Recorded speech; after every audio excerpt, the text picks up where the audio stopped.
Olá, graça e paz do Senhor Jesus Cristo seja sobre a sua vida. Que bom, sempre tenho falado como é bom e privilégio nós podermos, ainda diante de um ano tão difícil, tão complicado e já caminhando aí para o final, já chegamos aí na metade ou passamos da metade do mês de outubro, apenas mais 2 meses e meio para o final do ano e até aqui o Senhor tem sido conosco mesmo em meio a perdas, dificuldades, talvez em novos planos refeitos, muitas coisas sendo readequadas, mas é fato que o Senhor esteve conosco durante esses dias. Quero louvar a Deus pela sua vida, todo o nosso grupo, base aqui, que bom, sejam bem-vindos, que bom que você está acompanhando esse tempo conosco, que bom que você está servindo a Deus junto conosco. É um privilégio poder servir e servirmos juntos a Deus, ao Senhor de Israel, ao Senhor dos Exércitos.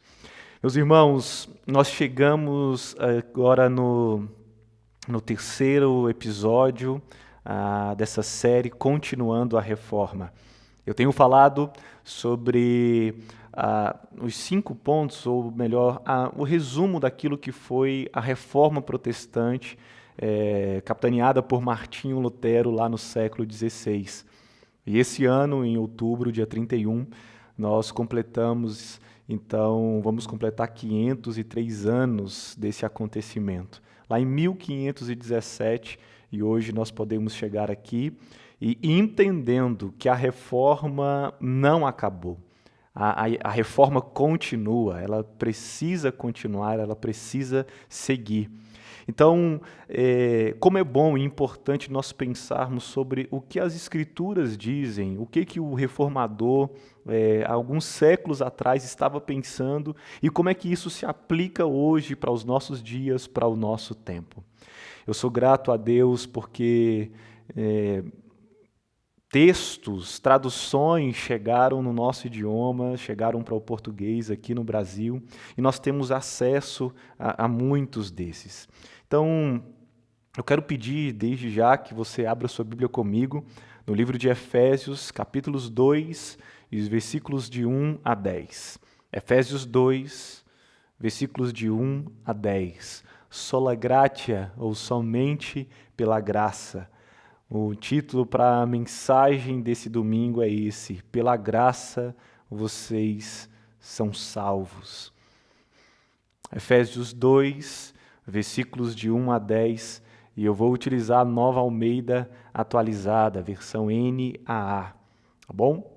Quero que, se você ainda não fez, eu quero que você clique aqui no like, clica aqui, comenta, deixa o seu comentário, fala sobre de onde você está assistindo, o que você pensa, o que você achou dessa mensagem. Vai ser um prazer para nós podermos responder e estar com você, caminhando, ainda que de forma virtual, mas com certeza muito real. Tá bom? Vamos ler? Efésios, capítulo 2, e os versículos de 1 a 10. Diz assim o texto: Ele lhes deu vida, quando vocês estavam mortos em suas transgressões e pecados, nos quais vocês andaram noutro tempo, segundo o curso deste mundo, segundo o príncipe da potestade do ar, do espírito que agora atua nos filhos da desobediência. Entre eles também nós todos andamos no passado, segundo as inclinações da nossa carne, fazendo a vontade da carne e dos pensamentos. E éramos por naturezas filhos da ira, como também os demais. Mas Deus, sendo rico em misericórdia, por causa do grande amor com que nos amou, e estando nós mortos em nossas transgressões, nos deu vida juntamente com Cristo. Pela graça vocês são salvos. E juntamente com Ele nos ressuscitou e com Ele nos fez assentar nas regiões celestiais em Cristo Jesus. Deus fez isso para mostrar nos tempos vindouros a suprema riqueza da sua graça, em bondade para conosco em Cristo Jesus. Porque pela graça vocês são salvos, mediante a fé. Isso não vem de vocês, é dom de Deus, não de obras para que ninguém se glorie, pois somos feitura dele, criados em Cristo Jesus para boas obras, as quais Deus de antemão preparou para que andássemos nelas. Vamos ter uma palavra de oração? Obrigado, Deus, pela tua bondade. Obrigado, Pai, porque nós conhecemos o Senhor aqui por meio da tua palavra escrita, revelada. Pai, que através da exposição desse texto, nós possamos ser confortados, norteados, abraçados pela tua palavra. E também, Pai, nós possamos ser exortados, confrontados, para que nós possamos nos amoldar de acordo com a tua vontade. Ajuda-nos, Senhor, na compreensão desse texto e que vidas possam ser transformadas pela fé em Jesus Cristo e salvas pela graça, assim como nós veremos daqui a pouco. Eu oro com gratidão pelos louvores, oro com gratidão, Pai, pela boa musicalidade centrada em Jesus. Oro com gratidão, Senhor, por aqueles que têm contribuído financeiramente. Oro com gratidão por aqueles que têm demandado tempo e, Pai, têm envidado esforços para que a plantação da Igreja Cristã Evangélica em Curitiba possa ser uma realidade. Muito obrigado, Senhor, por todos aqueles que têm nos sustentado de qualquer maneira. Eu te louvo e te agradeço por esse tempo. Oro por Jesus. Amém. Amém. Meus irmãos, o apóstolo Paulo está escrevendo essa carta para os Efésios para os encorajar devido ao momento que ele estava enfrentando. Paulo estava escrevendo para seus filhos espirituais. Essa igreja dos Efésios é responsabilidade. Paulo é um pai na fé desses irmãos para os quais ele está escrevendo agora. E esses estavam muito tristes, estavam desolados, cabisbaixos, sem entender o que estava acontecendo, porque Paulo estava preso. E a igreja ali de Éfeso, dos Efésios, é uma igreja de gentios. E Paulo é o apóstolo chamado para os gentios. E Paulo está preso ainda, ou mesmo sendo o maior e mais proeminente pregador daquele tempo, e sobretudo para aquele povo, o povo gentil. Então Paulo escreve essa carta para poder, de certa forma, animar e encorajar aqueles cristãos para não desistirem. Porque o fato dele estar preso, o fato dele estar encarcerado ali em Roma, não poderia desanimar, como nós vemos aí no capítulo 3, não poderia desanimar aqueles cristãos de perseverarem, porque o sofrimento que Paulo levava no seu corpo produziria para a obra de Deus um bom momento. E é isso, de fato, que ele está querendo mostrar para aquelas pessoas. Aqui, então, existe, em todos esses 6 capítulos, o que eu posso chamar de doutrina da igreja. É o plano eterno de Deus, por exemplo, sendo mostrado aqui no capítulo 1. Deus tem um plano para todos os seus desde a eternidade. Ou seja, ainda antes que todas as coisas existissem, Deus já tinha um plano traçado, Ele já tinha tudo sob o seu controle, estava todo sobre a sua visão. Deus não perdeu o controle de absolutamente nada no meio desses dias.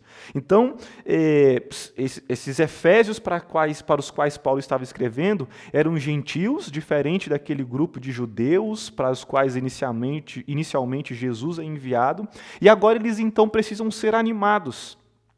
E nada melhor, não existe nem comparação sobre o que é a graça de Deus e o que a graça de Deus pode fazer para animar aquele que está desanimado, para encorajar quem está desencorajado, para colocar um sorriso naquele que está triste, para poder dar força para aquele que se sente fraco. Então, Paulo ele está mostrando aqui e vai afirmar, através dos versículos que lemos aqui, a importância e a relevância dessa graça salvadora de Jesus Cristo. Dos versículos 1 até o versículo 3, ele mostra então o estado que estavam os gentios quando o evangelho alcançou.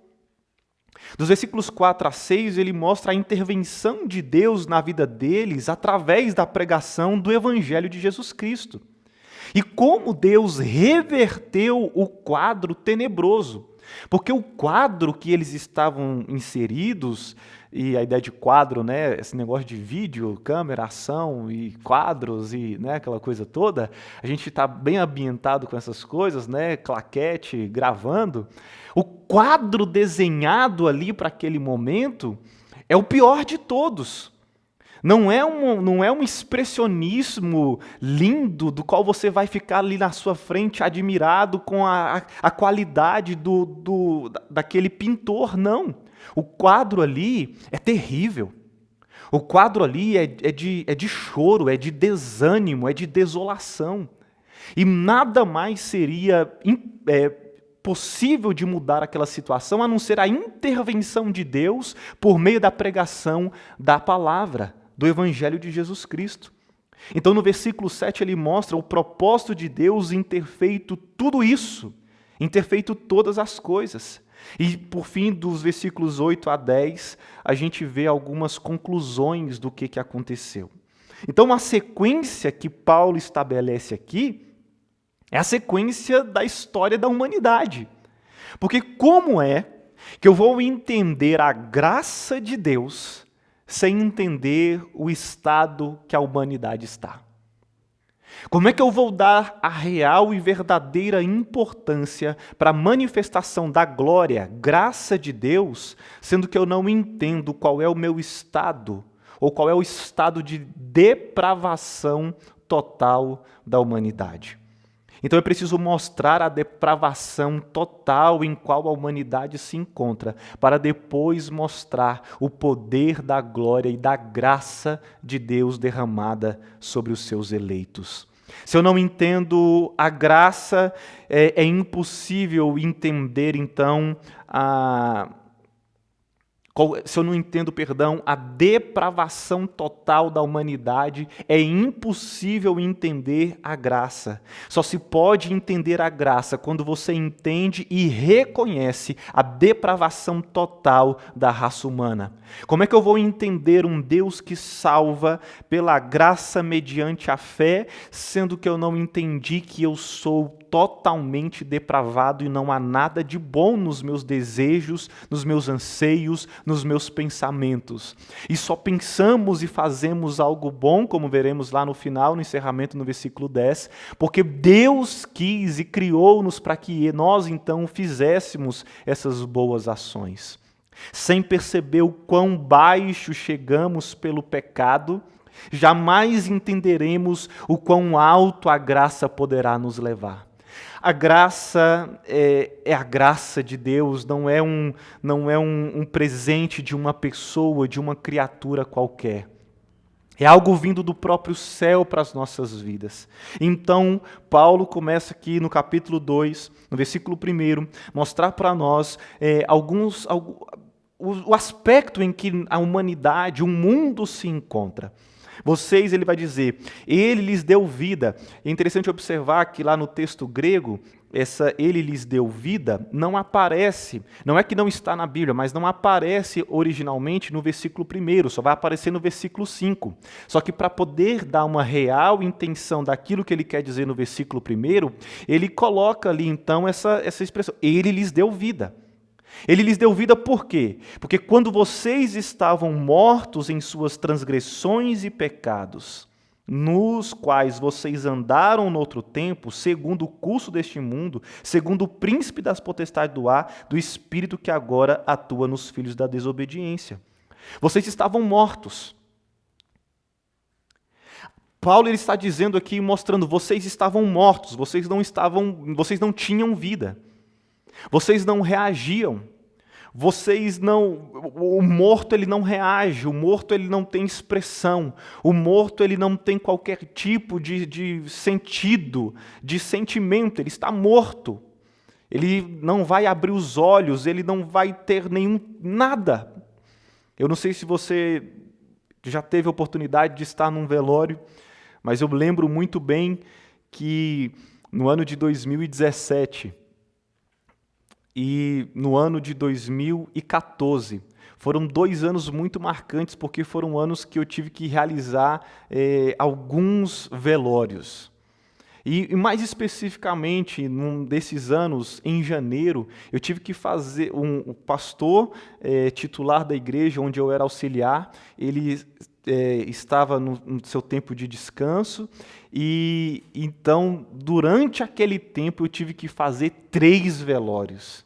Eu falei assim, meu Deus do céu, volta pastor, pelo amor de Deus, porque agora o que eu vou fazer?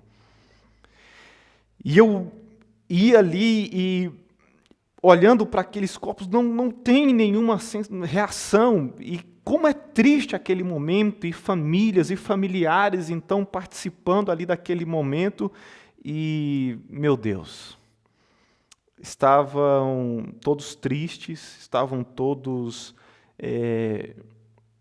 lamentando e chorosos, porque alguém querido estava ali sem nenhuma reação.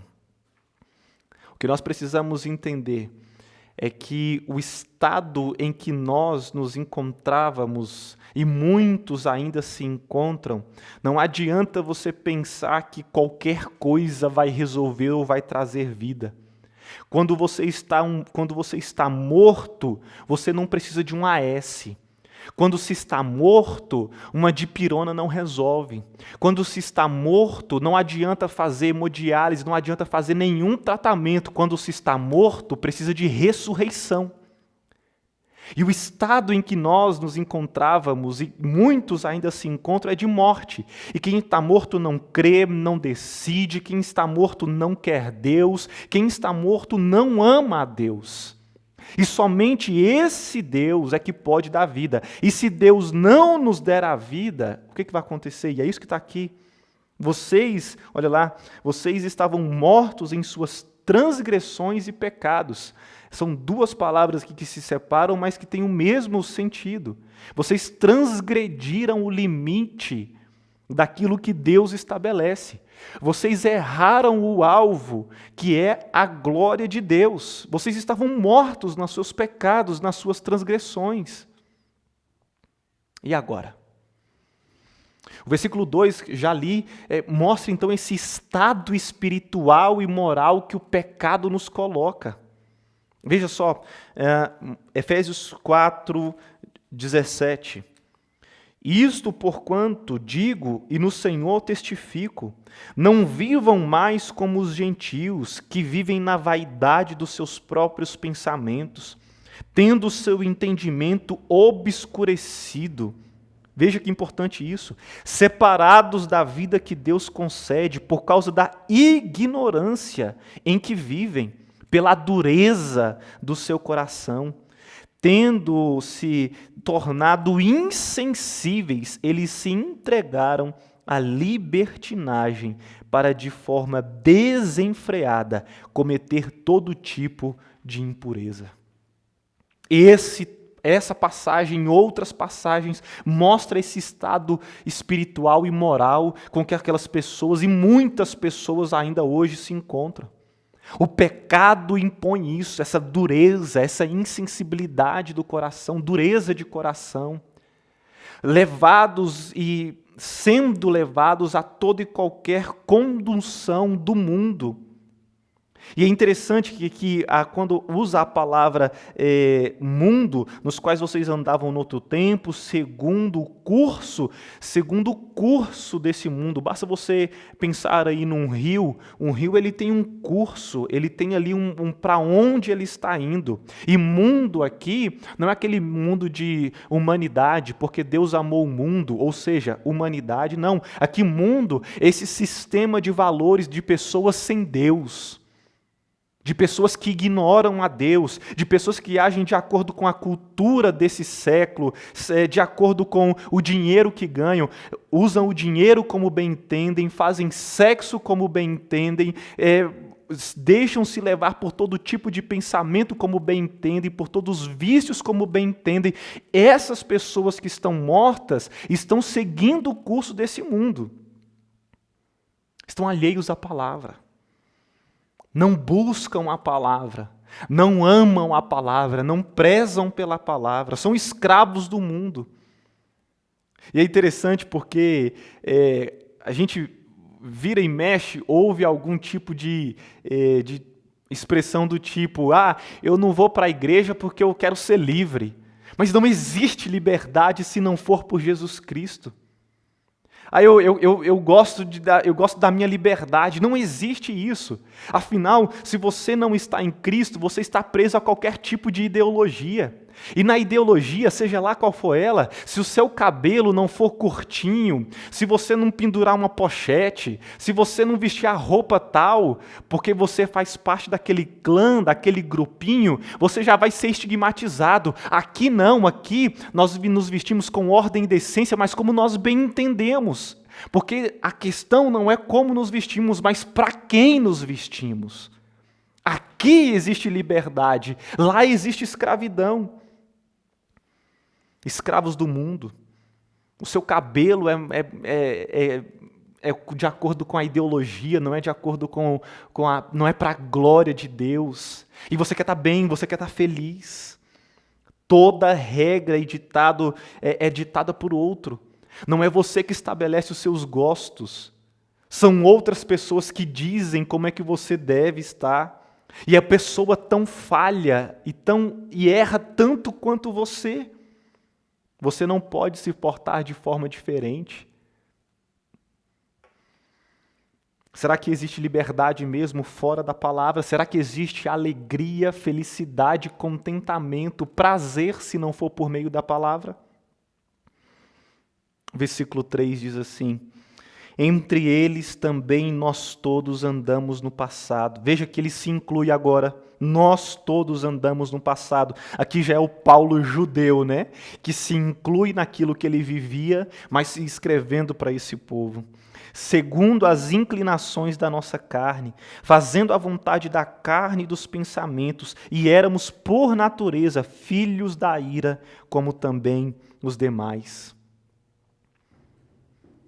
Escravos do mundo, escravos do diabo e escravos da carne.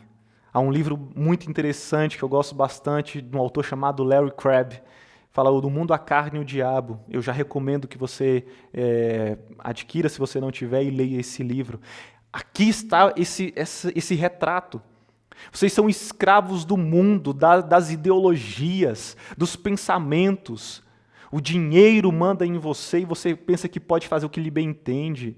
O sexo, os pensamentos, os vícios, os entretenimentos, as músicas, as danças, as séries, a diversão, tudo, vocês são escravos dessas coisas. Escravos do diabo, porque ele escraviza por meio dos seus demônios. Escravos da carne, ou seja, do seu pensamento, os seus pensamentos são inclinados para o mal, vocês estão em estado de total depravação. As pessoas pensam que são livres, mas estão presas por causa das guerras. Essa ideia de guerra não é de hoje. De um prometendo para o outro que eu vou te pegar, não, eu vou te mandar, não, eu vou mandar a bomba, não, eu vou mandar a outra bomba, não, eu vou mandar... Essa ideia de guerra e de reinos brigando entre si não é de agora. Nós precisamos estar atentos a isso, meus irmãos. E, sobretudo, termos a real convicção de que a ira de Deus não é a raiva humana. A ira de Deus não é a raiva humana. Eu vou repetir pela terceira vez. A ira de Deus não é a raiva humana. Quando a ira de Deus se manifesta, ainda é com amor, ainda é para poder mostrar para o seu povo e revelar a sua graça e glória para aqueles aos quais ele escolheu de antemão. Agora a raiva do homem não. Essa raiva de querer pensar e dizer as coisas como lhes bem entende. Mortos, escravos e debaixo da ira de Deus. Esse é o estado. Assim é que se encontra a humanidade. Mortos, escravos e debaixo da ira de Deus, que é o que está escrito aqui, filhos da ira. Filhos da ira. Estão debaixo da ira de Deus. E vou repetir, essa ira não é a raiva que nós muitas vezes temos e passamos de forma pecaminosa. As pessoas não estão indo ou não vão para o inferno porque Deus não as elegeu, mas porque o homem é responsável por esse estado de pecado. Ninguém está indo para o inferno, ou ninguém foi ou vai para o inferno porque Deus não escolheu, porque Deus não é esse déspota que muitas vezes pensamos assim. Deus não é esse juiz injusto que coloca pessoas no céu e no inferno. O homem é responsável pelo seu estado de depravação, de pecaminosidade total.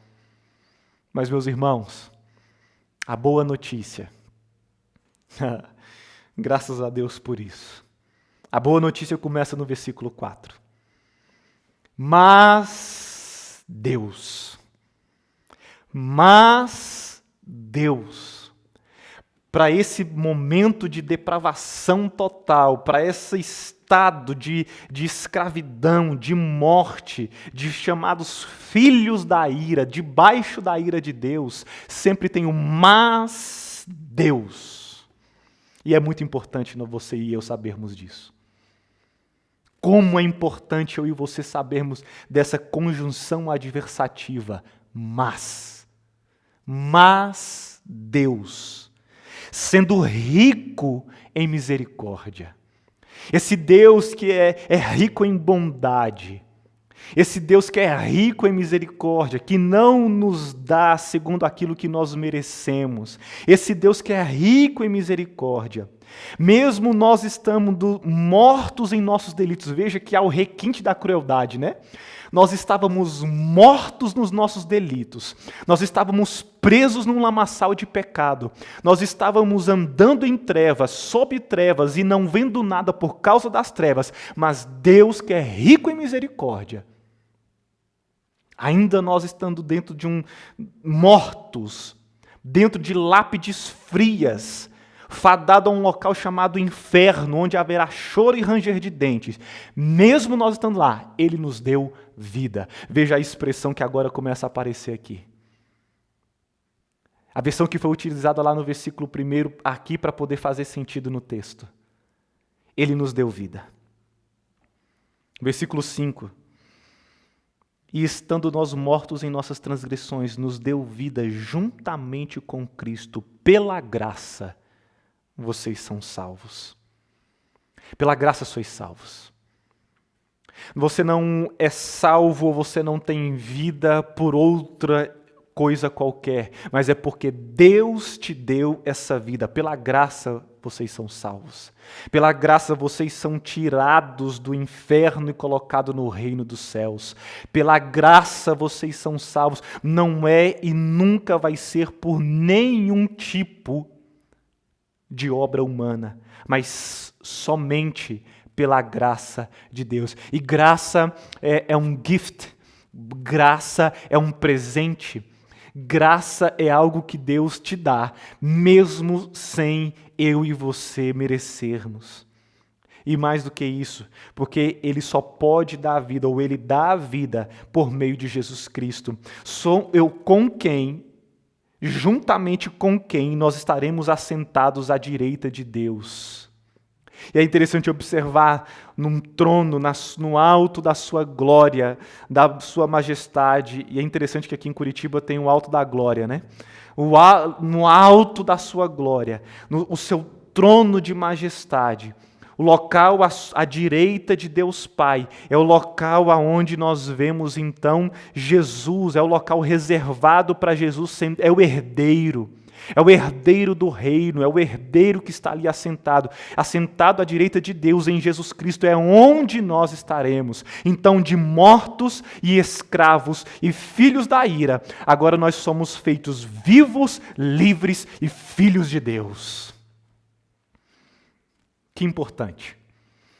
Que poderoso nós entendermos que é pela graça que nós somos salvos. Então, de mortos, agora temos vida. De escravos, somos postos em liberdade. E de filhos da ira, passamos a co-herdeiros juntamente com Cristo e chamamos e clamamos, como vai dizer em outro texto, não esse, mas dizemos, olha, papai, Abba, Pai, nós temos um Pai.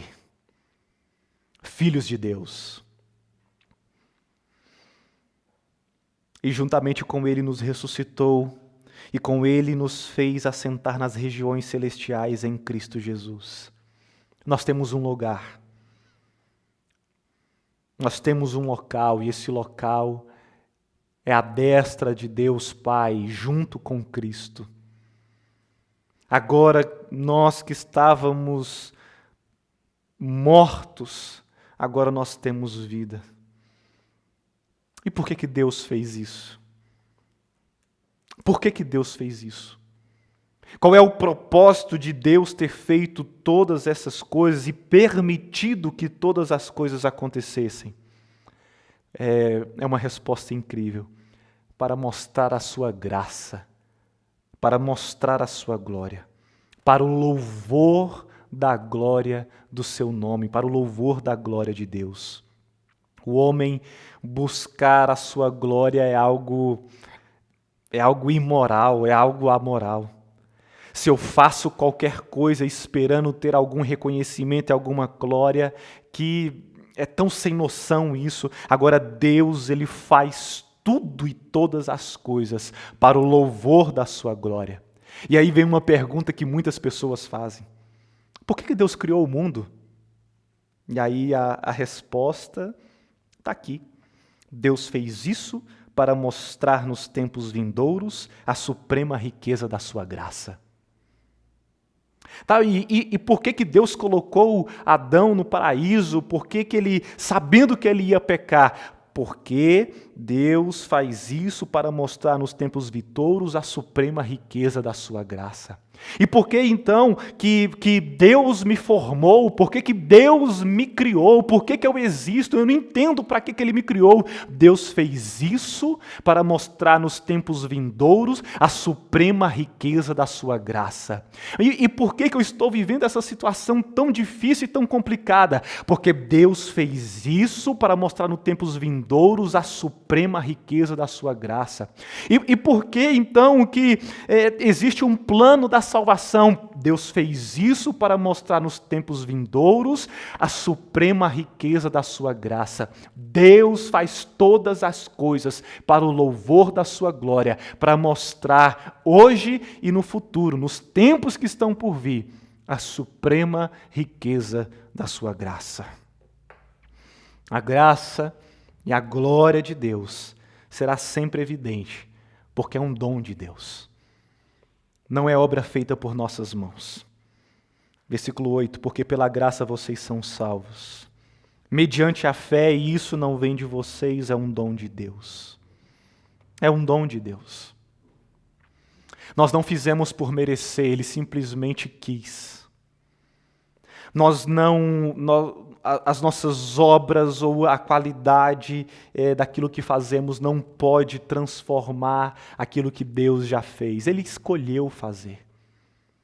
O reino é de Deus, a graça pertence a Deus, a glória é de Deus. Versículo 9, não é de obras para que ninguém se glorie. Ninguém pode se gloriar naquilo que não fez. Porque toda a glória é de Deus e Deus não divide a sua glória com ninguém. A glória é somente para Ele. E nós vamos ver isso, né, ainda nesses episódios dessa série, continuando a reforma. É pela graça. Não é obra, não é de obra humana, porque a obra que importa é a obra substitutiva na cruz do Calvário por Jesus Cristo, é a sua morte expiatória através do seu sangue.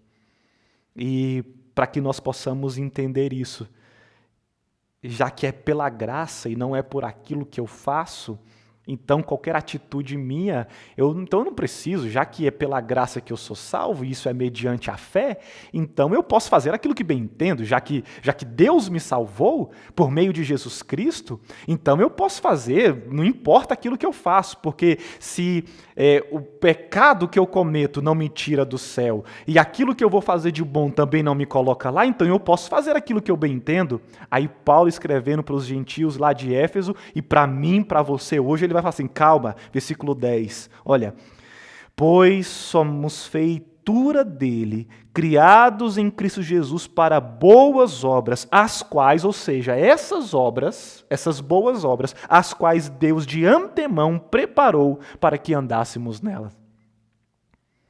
Não é aquilo que pensamos que devemos fazer, mas é aquilo que Deus já preparou de antemão, porque Ele nos deu vida e devemos dar a Ele toda a glória. Por quê? De novo, porque Deus faz todas as coisas para mostrar nos séculos vindouros, nos tempos futuros, a supremacia, a grandeza da sua graça.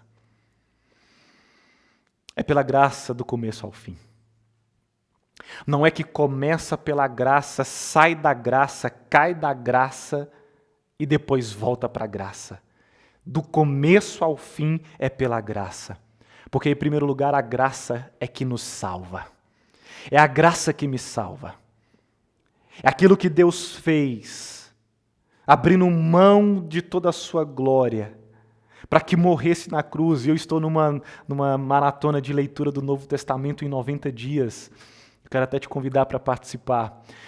E como é interessante ler os evangelhos, Mateus e Marcos, e ver como que aquele momento, quando está consumado e que ele grita por 2 vezes, e então ele morre ali daquele período de meio-dia até as 3 da tarde.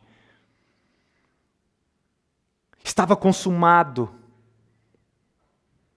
Por que me abandonaste? Será que de fato é isso? Eu fico pensando, que oração é essa? Quando o pai olha para o filho, é ele quem está morrendo ali. 100% homem, mas 100% Deus. É aquela graça, é aquilo que foi feito no Calvário que nos confere salvação na pessoa de Jesus Cristo. É a graça, em segundo lugar, que me transforma. É a graça que pode te transformar. A reforma aconteceu, e graças a Deus, né, pelos reformadores, pré-reformadores, graças a Deus porque a igreja foi perseguida, porque quando a igreja é perseguida, quando a igreja apanha, quando persegue a gente, é aí que nós avançamos e é aí que nós crescemos. Mas é essa graça que nos transforma. É a graça que nos faz andar em boas obras. Não adianta você querer ter uma atitude boa dentro do seu lar, da sua casa, do seu trabalho, da academia, e agora eu estou falando aqui de acadêmico mesmo, né? Não estou falando de puxador de ferro. É essa graça que nos faz andar em boas obras, que nos faz praticar boas obras, porque as suas boas obras só podem ser praticadas porque Deus as criou de antemão para que você andasse nela. É a graça, em quarto lugar, que nos leva a Deus em gratidão, ações de graça. É a graça que nos leva para a graça, para a gratidão. É a graça, de novo, a graça do começo ao fim. E é a graça, por último, que nos levará para o reino eterno do nosso Senhor e Salvador, Jesus Cristo. Eu não sei como é que tem estado o seu pensamento e os seus dias diante de tanta angústia e tribulação sobre a quais nós estamos vivendo. A sua família, os seus familiares. Mas eu quero te perguntar, o quanto a graça é importante? Ou qual é a importância da graça para a sua vida? Você já reconheceu a depravação total sobre a qual se encontra? Nós temos aqui uma sequência lógica dos versículos 1 a 10. É pela graça que vocês são salvos.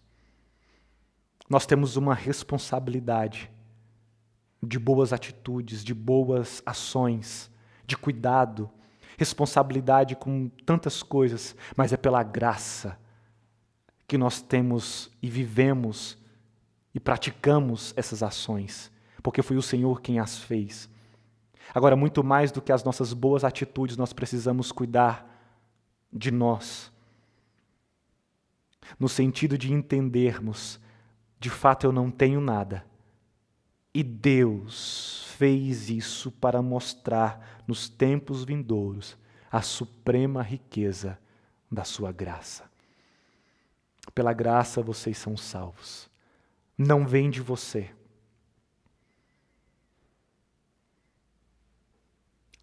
Para mais uma aplicação.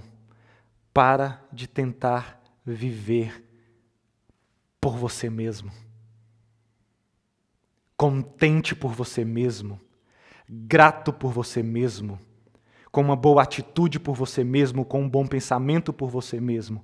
Porque a não ser que você reconheça a depravação total, você não vai passar a entender e conhecer a graça que tira da treva e coloca na luz. A graça que produz vida para aquele que está morto. E não adianta muitas vezes você pensar, eu vou conseguir fazer alguma coisa e então eu vou vou reagir. Porque se eu fizer isso eu vou reagir. Não, porque quem está morto, está morto. E é preciso que antes de qualquer outra coisa tenha vida. É por isso que Deus nos dá a vida para poder então nos regenerar. Não é uma coisa, porque quem está morto não reage. Então Deus te dá vida, e a partir do momento que você reconhece a graça de Deus, que Ele te dá vida, aí você pode viver e reagir diante das circunstâncias. Não inverta essa lógica, é impossível. A graça de Deus é quem nos salva, quem nos dá vida. A graça de Deus é quem nos faz filhos de Deus e não filhos da sua ira. É essa graça que vai nos levar à direita, à destra de Deus Pai em Cristo Jesus. Vamos orar? Obrigado, Senhor, pela Tua palavra. Obrigado por essa graça que me salva. Essa graça que me transforma, que me faz andar em boas obras, que me leva a Deus em gratidão e que me levará ao reino eterno do meu Senhor e Salvador Jesus Cristo. Ajuda-nos, Senhor, durante esses dias. Dias tão difíceis, Pai. E nós somos extremamente dependentes da Sua graça. Ajuda-nos, meu Deus, a entender a profundidade do abismo, da treva, da morte, da escuridão, da depravação total do homem, para que possamos entender então a manifestação gloriosa, suprema da Tua glória, da Tua graça. Tem misericórdia daqueles, Senhor, que ainda não ouviram, não viram. Que haja, meu Deus, libertação, que haja transformação, que haja salvação, que haja vida, Deus, em nome de Jesus. Pai, guarda-nos, livra-nos de todo e qualquer pensamento próprio, altruísta, hedonista, egoísta, e leva-nos a atitudes criadas pelo Senhor, em graça, por graça e para a graça. Eu oro com gratidão por Jesus. Amém, amém, amém. O Senhor Deus te abençoe e te guarde.